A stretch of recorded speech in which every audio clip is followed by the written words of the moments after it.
Now, fortunately, our education system has been gearing itself up to do this. Over the past decade, we've created many new opportunities for every Singaporean to shine. New pathways, more options, and greater flexibilities.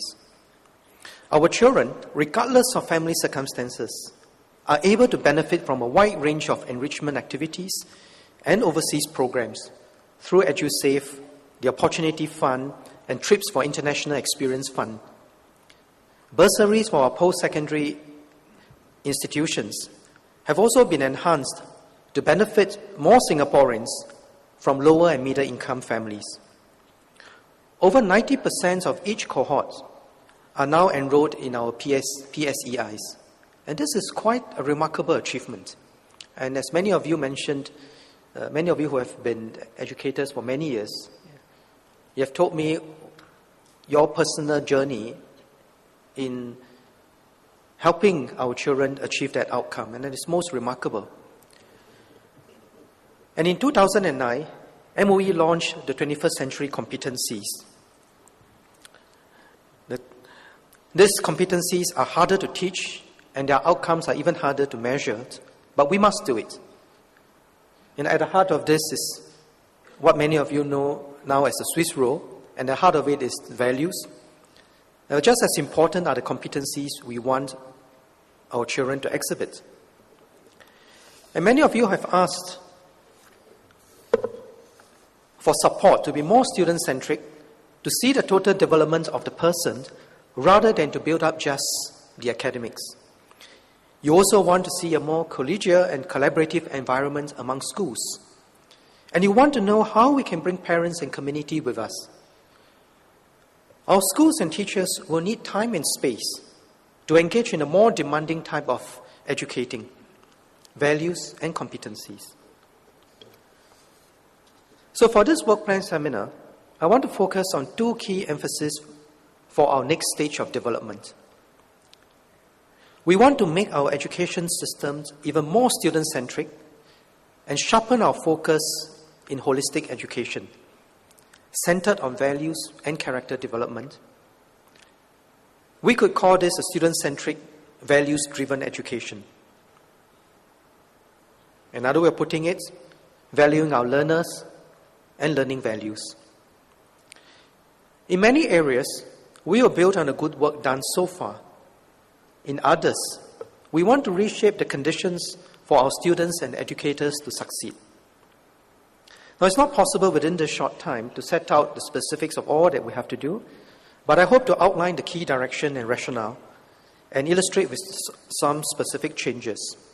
I also hope that our educators will continue to discuss this topic and co-create this better system that we want to evolve.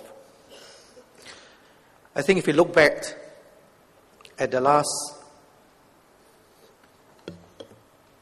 decades of our work, where we have really succeeded, despite the fact that globally there's been such a massive change in the income of countries, is that we have been able to get on the right side of the income divide. And that's because we have been on the right side of building skills, knowledge, and values. So for the future, it is very important for us to continue to be on the right side, building new competencies for the future, but anchored on strong values and character. Now, let me touch on why values at the center. Why values and character development at the core of our education system? I think first we need personal values to enable each of us to have the confidence and self-awareness and the grit and determination to succeed. I think over the years, I have had the opportunity to work with thousands of people. I've been on scholarship selection panels, promotion interview panels, and so on and so forth. I've had many opportunities to discuss with other CEOs and heads on what they look for in their people. And without fail, it is always an assessment of the whole person. And what is interesting is that I think last week, PermSec sent me an interesting article which appeared in the New York Times on this interesting experiment that someone had done to try and measure how character education contribute to the success of students and students in different schools. And I think many of the educators here instinctively understand this because you have seen it in action all the time. So first, personal values. Second, we need moral values such as respect, responsibility, care, and appreciation towards others to guide each of us to be a socially responsible person. Now, in particular, for our multiracial, multicultural society, a sense of shared values and respect allowed us to appreciate and celebrate our diversity so that we stay cohesive and harmonious. And I think being a multicultural, multiracial society is a source of strength, which we must continue to nurture.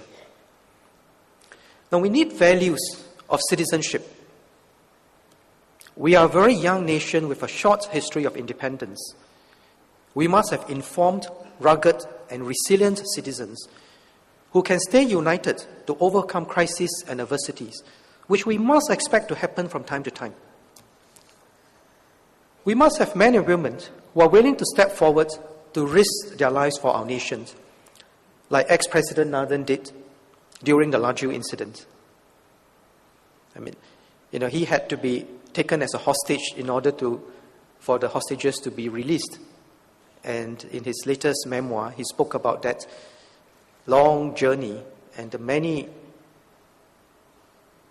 danger points during that very important but traumatic incident. But he never questioned why he was chosen to do it. He just did it. So strong common values and emotional attachment to our nation enable us to stay successful as one people, one nation. And if values provide the philosophical underpinnings, character development makes these values come alive. Character development is about developing social emotional competencies and the habits and inner disposition based on sound values to act in a consistent way. So personal values such as grit, determination, and resilience enable the individual to realize his or her potential and develop performance character. Moral values enable the individuals to develop moral character. Now, these values are intertwined and are critical to the success of the individual and the society. Hence, values and character development must form the core of our student-centric holistic education. Now, values can slip very quickly over time. And when I was a student in the UK, I met many people in the older generations who were most gracious, thoughtful, and courteous.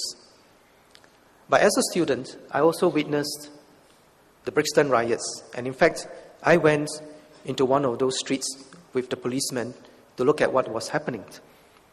But it was a terrifying experience that even the big, burly bobbies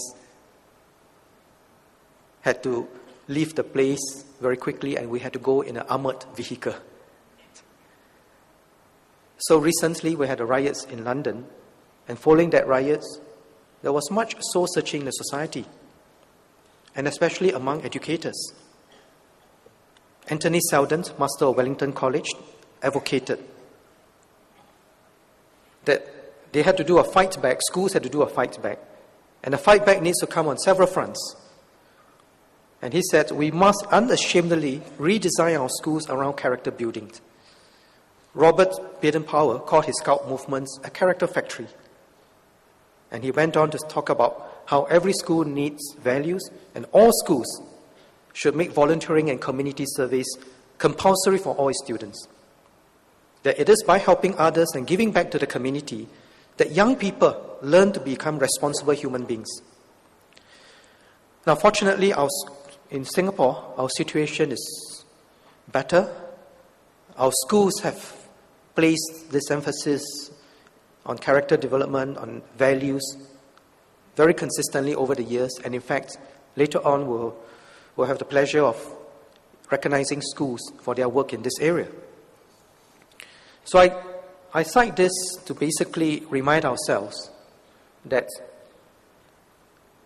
we must not take this for granted. And we must continue our efforts in this.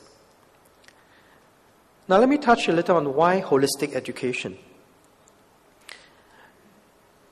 With values, social emotional competencies, and character development at the center, we can build other competencies.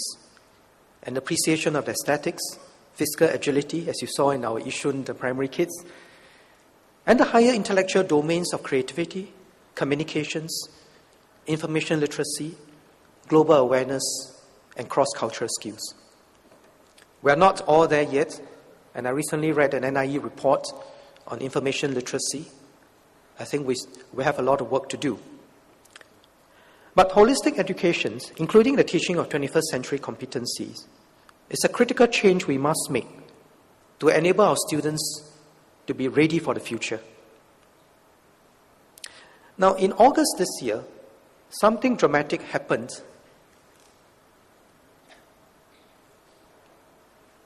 ExxonMobil, the largest company in the world, based on hard assets, oil, was worth 60 billion more than Apple in July. And mind you, oil is something which every industry, every home, every car needs. Right? It's a source of energy. In August, Apple as a company overtook ExxonMobil to become the world's largest company. I think there can be no more powerful illustrations of the increasing importance of creativity and innovations. And if you look at what is inside Apple, it is not hard assets. It is not physical things that you can grab hold of. Rather, it is in the minds of the people. The creativity, the ability to work together, the ability to make breakthroughs, the courage to try things, and the willingness to break new frontiers. And I think Mr. Lim Siong Guan spoke to many of our teachers earlier and talked about the values, what he talked about, the values of discovery. This is a very big topic, and I think we will find time to discuss this very big area on another occasion. But I just want to emphasize that if we are able to build strong values and the right competencies, we can succeed. And I hope that by 2030, Singapore will look more like this.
I have no doubt that education is going to play a critical role in getting us there.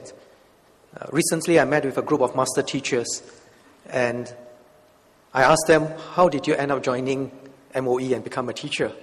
And one of them said she saw this advertisement, and it was many, many years ago, that the tagline for the advertisement was, "Be a teacher, build a nation." And she was so intrigued as a young girl, and so how do I build a nation to be a teacher?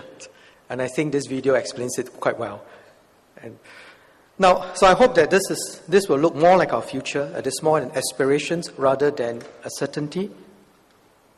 But if we work at it, we can get there.